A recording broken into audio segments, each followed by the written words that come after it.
అందరికీ నమస్కారం అండి. ఈరోజు కురుమద్దాళి విజయలక్ష్మి గారు రచించిన అందమైన అపశృతి అనే కథను విందామా? ఫోన్ వస్తే నేను ఏ రోజైనా వెళ్ళాలి. రాజాగారికి పెద్ద పెద్ద కంపెనీలలో షేర్లున్నాయి. పట్నంలో అవి నేనే చూసుకుంటున్నాను. వాళ్లతో కలిసి ఏదైనా చేయవచ్చు కదా విజయ్. నేను కదిలితే వాళ్ళు కదులుతారు. వాళ్ళు నాపై నిఘాకి ఉంచిన వాళ్ళు. నన్ను ఏమాత్రం అనుమానించినా నేను మా వాళ్ళని నరకంలోకి తోసేసినట్లే. నేను 2 సార్లు టపటప కన్నార్పితే చాలు, వాళ్ళు మహాజాగ్రత్త పడతారు. అయితే ఇప్పుడేం చేద్దాం అంది శృతి. చెబుతాను. రాజావారు మనవారే. వారికి నీ విషయం మన మనిషివేనని తెలియజేస్తాను. అవసరమైతే నాకు కబురు చేయాలన్నా మరేదైనా చంద్రగౌడ్ సాయం ఉంటుంది. రాజావారి రక్షణ చాటుగా ఉంటుంది. అలాగే అంది శృతి. నే చెప్పేది జాగ్రత్తగా విని అలా చెయ్యి శృతి అంటూ చెప్పడం మొదలుపెట్టాడు రామరాజు. అవసరానికి ఉపయోగపడే సంగతులు కావడంతో శృతి జాగ్రత్తగా వింటూ కూర్చుంది. శృతి వివరాలతో లెటర్ రాసింది. శ్రీదేవి దానికి వెంటనే రిప్లై ఇచ్చింది. శ్రీదేవి ఎప్పటిలాగానే చిన్నమ్మగా లెటర్ రాసింది. దాంట్లో తమాషాగా సిద్ధార్థ విషయం తెలియజేసింది. సిద్ధయ్య పూర్వం సిద్ధయ్య కాదు, స్వాముల వారిలా గడ్డాలు మీసాలు పెంచాడు. కద్దరు దోవతి, లాల్చీ, చంకన వేలాడే గుడ్డ సంచి, గుర్తుపట్టలేనంతగా మారిపోయాడు.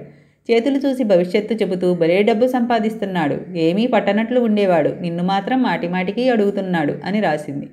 శృతికి అర్థమైపోయింది. సిద్ధార్థ మారువేషంతో ఆచూకీ కోసం తిరుగుతున్నాడని. ఇంతవరకు సవ్యంగా జరిగినందుకు అమ్మయ్య అని గుండె నిండుగా హాయిగా ఊపిరి పీల్చుకొని తను రంగంలోకి దిగింది శృతి. ఈ విషయం రామరాజుతో చెబుదామా అనుకుంటే అతను ఫోన్ రావడంతో 4 రోజుల క్రితమే ఊరికి వెళ్ళిపోయాడు. ఇదివరకు ఏదీ పట్టించుకొని శృతి ఇప్పుడు 1000 కళ్లతో అన్నీ గమనిస్తున్నది. ఇంట్లో పని మనుషుల్ని, ఇంటికి వచ్చేపోయేవారిని, నళినీదేవి చర్యలు, రఘునందన్ చేసే పనేమిటి, ఇలా ఎన్నో. అనుమానం లేని వారిని కూడా అనుమానించి చూడడం వల్ల శృతి ఒకటి కనిపెట్టింది. ఇంట్లో వారికి సరిపడా కాక ఇంకా ఎక్కువ వంట చేస్తున్నది చంద్రమతి. ఆ ఎక్కువ వంట ఎవరికోసమో తెలియలేదు, కానీ పెద్ద క్యారియర్లో సర్దడం మాత్రం చూసింది. ఈ తంతు ప్రతిరోజు జరగడం గమనించింది. ఆ క్యారేజీలో భోజన పదార్థాలు ఎవరికోసం అది కనిపెట్టడం మాత్రం అసాధ్యమైంది శృతికి. ఇలాంటి పనులు చేయడం ఇదే కొత్త శృతికి. రామరాజు సాహచర్యంతో ఏదో తెలుసుకోవాలనే రహస్య సాహస ఉత్సాహం.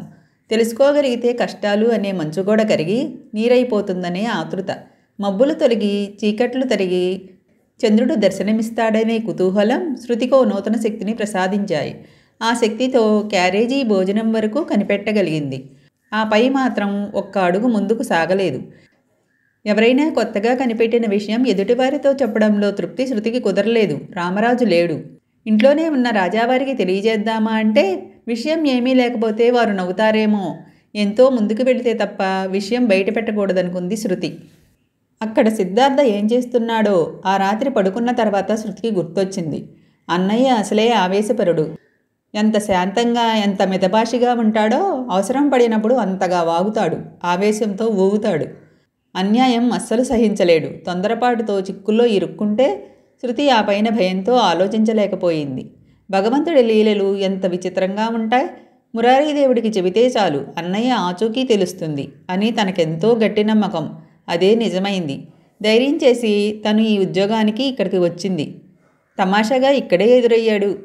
అంతేగాక అందరినీ కష్టాల పాలు చేస్తున్న వంచకులు ఇక్కడే ఉన్నారు. తనకిప్పుడు ఎంతో ధైర్యం వచ్చింది. అమ్మకి తను దూరమైనా అన్నయ్య వచ్చేశాడు. తను ఇక్కడ ఒంటరిది కాదు. రాజావారున్నారు, ముఖ్యంగా మురారీదేవుడు. రామరాజు, విజయ్. అవును, కొండంత అండగా విజయ్ ఉన్నాడు. ఆ రోజు తనని బెదిరించడానికి బిగికౌగిల్లో బంధించి నా మాట కడ్డు చెప్పావా జాగ్రత్త అని మొరటిగా ప్రవర్తించాడు.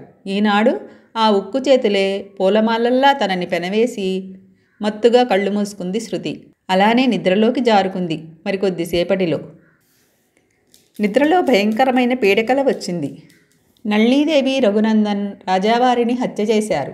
అది కళ్ళారా చూసి కెవ్వుమంది శృతి. ఆ అరుపు వింటూనే రఘునందన్ కత్తిపుచ్చుకుని శృతి వెంట పడ్డాడు. ప్రాణభయంతో శృతి పరుగులు తీస్తున్నది. ఒకటే పరుగు. గుండె దడదడా కొట్టుకుంటున్నది. చటుక్కున మెలుగు వచ్చింది శృతికి. తన గుండె చప్పుడు తనకే వినబడుతున్నది. పత్తికాయల్లా కళ్ళు తెరుచుకుని ఉండిపోయింది. వచ్చిన కలకే భయపడి చస్తుంటే పక్కనే గోడ మీద నీడ ఏదో కదిలినట్లయింది. అదురుతున్న గుండెని చిక్కబట్టుకుని టక్మని లేచి మంచం మీద లేచి కూర్చుంది శృతి. ఆ గదిలో బెడ్ లైట్ ఉంది. ఆ మాత్రం తక్కువ కాంతినే భరించలేక శృతి ల్యాంప్కు నీలి కాగితం చుట్టింది. అందువల్ల చాలా డిమ్గా నీలికాంతి ఆ గదిలో ప్రసరిస్తున్నది. వస్తువులు, మనుషులు, ఆకారాలు కనపడాల్సిందే గాని వివరం తెలియని విధంగా ఉంది. శృతి తన కళ్ళు తనని మోసం చేయడం లేదు కదా అని కళ్ళు నులుముకుని చూసింది.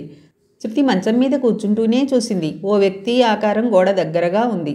శృతి లేవడం చూసి చటుక్కున గోడలోకి వెళ్ళి మాయమైంది. ఆ వ్యక్తి స్త్రీ ఆకారంగా అనిపించింది. ఒక్కసారి గుండె ప్రసరణ భరించరానంతగా పెరిగింది. మంచం మించి లేవలేకపోయింది. కళ్ళు గట్టిగా మూసుకుంది.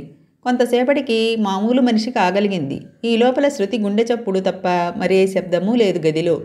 కొద్దిగా భయపడుతూనే తల తిప్పి గోడవైపు చూసింది. గోడ మీద ఏమీ లేదు. తను కలగనిందా, భ్రమ? రెండూ కాదనిపించాయి. శృతికి అంత క్రితం వచ్చిన పీడకల చక్కగా గుర్తుంది. అంతకన్నా చక్కగా కళ్ల ముందు కదిలి మాయమైన స్త్రీమూర్తి గుర్తుంది. నడిమంచం మీద కూర్చుని కొద్దిసేపు ఆలోచించిన తర్వాత కొద్దిపాటి ధైర్యం వచ్చింది. నెమ్మదిగా మంచం దిగి అడుగులో అడుగేస్తూ నడిచి వచ్చింది.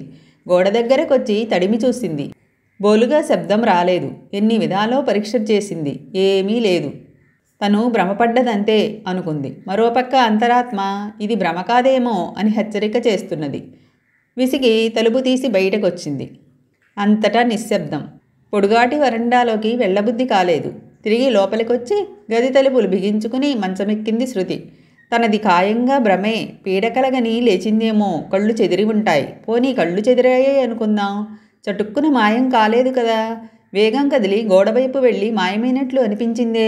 గోడ మీద ఏమీ లేదు. ద్వారం లేకుండా గోడలోకి వెళ్ళలేరు కదా.